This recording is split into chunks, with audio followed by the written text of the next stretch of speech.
Olá, hoje nós vamos definir uma função que é muito importante em sistema de controle, em processamento digital de sinais, que é a função impulso, né? Ela é conhecida também como uma delta de t, tá? Ou em alguns livros, né, recentemente ainda consegue encontrar ela como u de zero de t, tá? Basicamente vamos iniciar definindo uma função, né, que ela tem uma rampa e um trecho constante, tá? O valor desse trecho constante é 1 e o meu ponto de inflexão vai ser delta. Essa função nós vamos dar o nome de f de delta, tá? Se a gente tomar a derivada dessa função em relação ao tempo, o que é que a gente vai obter? Aqui a gente vai ter uma função com inclinação de 1 sobre delta, né? Então nesse trecho aqui ela vai virar 1 sobre delta e aqui ela vai ficar constante, né? Isso aqui já virou o nosso f' de f de delta. O valor disso aqui continua sendo delta e agora a gente vai aplicar um limite, né? Imagine que você comece a espremer essa caixa para cá e esticar ela para cima, né? Fazendo o delta tender a zero. O que é que vai acontecer, né, quando a gente começar a fazer isso? Nosso pulso, nossa função, né, ela vai começar a ficar achatada, né? Esse valor 1 sobre delta vai começar a ficar grande e o delta está chegando mais próximo de zero. Se o denominador ficar próximo de zero, isso aqui vai tender para o infinito, tá? Isso aqui vai tender para zero. Então nossa função ela vai ser o limite quando o delta tende a zero de f' de t de delta, tá? Isso aqui é o que a gente vai definir como a nossa função impulso unitário, tá?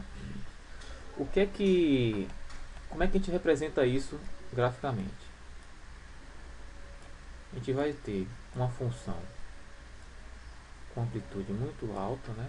Vou até mudar de cor aqui. Amplitude muito alta e com a largura infinitesimal. Se ela tem amplitude muito alta, ela é a amplitude que tende para o infinito. Isso é um modelo idealizado, né? Não existe isso na prática, não vai conseguir gerar uma função com a largura com amplitude infinita, uma largura zero. Mas em algum determinados sistemas, o sistema pode enxergar uma função com a largura estreita e uma amplitude muito alta como uma função impulso. Tá? Ok? Algumas consequências dessa definição, né, podem ser obtidas, né? Então imagine que eu queira integrar a função impulso de menos infinito, né, até mais infinito dt. Se você olhar aqui nos gráficos aqui de cima, você vai ver que a área, né, dessa função ela é 1, né? E a integral aqui vai ser 1. Só que a integral vai ser sempre na vizinhança. Eu vou poder integrar apenas, poder reescrever a vizinhança, né, do instante que o impulso está ocorrendo. Esse impulso ele está acontecendo em t igual a zero. Então isso aqui também é válido. E a área, né, embaixo da função impulso é 1, tá?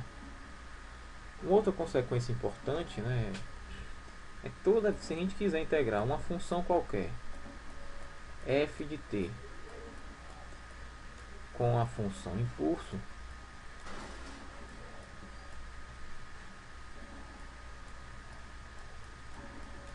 seja de menos infinito a mais infinito, mais uma vez, a função impulso só está definida no instante 0. Então, eu vou poder analisar apenas a integral, né, na vizinhança, porque eu sei que fora dela vai ser 0, tá? Ao mesmo tempo, os valores de f de t que estejam fora desse intervalo de 0 menos a 0 mais não vão interessar. Então, vou poder escrever f de t como f de 0, que é o valor exatamente onde é que o impulso está ocorrendo. Com f de delta não variando mais com o tempo, eu posso tirar ele da integral, né? Tirando ele da integral, eu vou voltar lá para a integral isolada da função impulso, que a gente já sabe o valor, e é 1. Tá? Se essa integral é 1, significa, né, que a integral de uma função multiplicada pelo impulso é o valor da função no instante que o impulso ocorre. O que quer dizer isso? Né? Se ao invés de agora eu multiplicar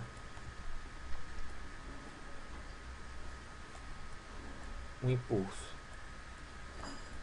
deslocado, né,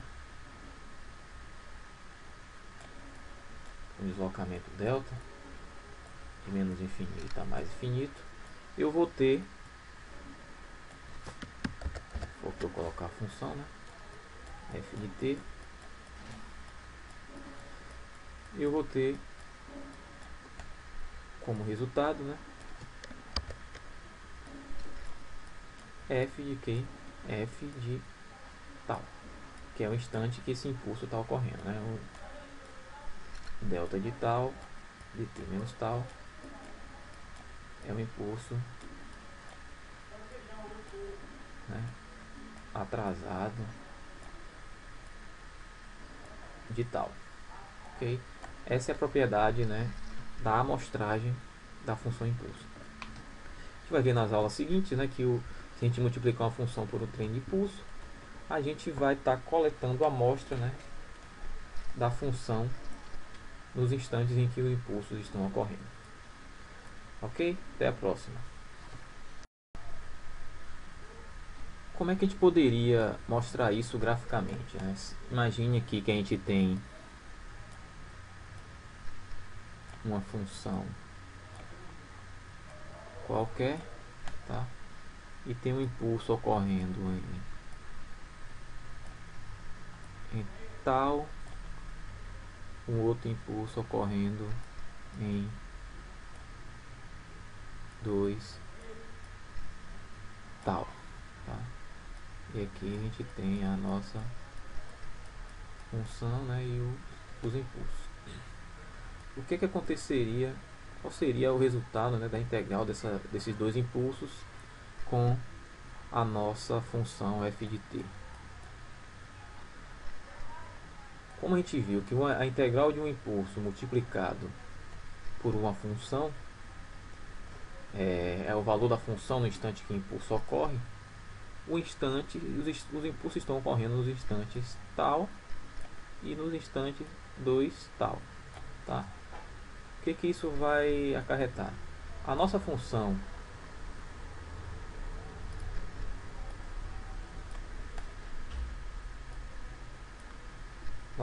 f de t na integral de menos infinito a mais infinito da soma desses dois impulsos, né, delta de t menos tal. Eu vou até tirar essa, esse somatório aqui, mas eu vou trocar por um parêntese. Mas se a gente tiver aqui mais delta de t menos 2 tal dt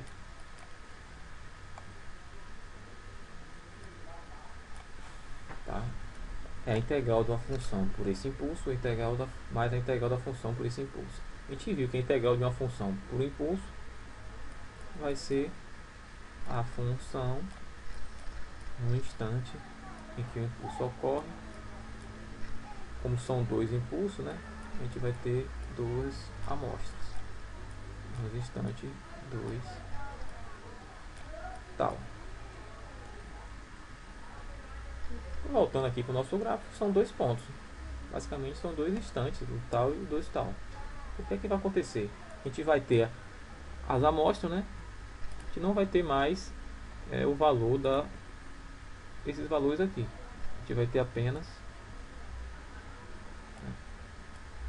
os valores nos instantes em que os impulsos estão ocorrendo. Os outros valores não são exibidos, né, após o cálculo dessa integral. O que aconteceu aqui? O impulso, ele coletou amostras da função, né? Ele pegou o valor, uma amostra da função no instante tal, uma amostra da função no instante 2 tal. E se a gente tivesse vários impulsos, né, na nossa integral, a gente ia fazer amostragens da função. Esse é o princípio, né, da amostragem da função impulso. Ok? Concluímos aqui. Até a próxima.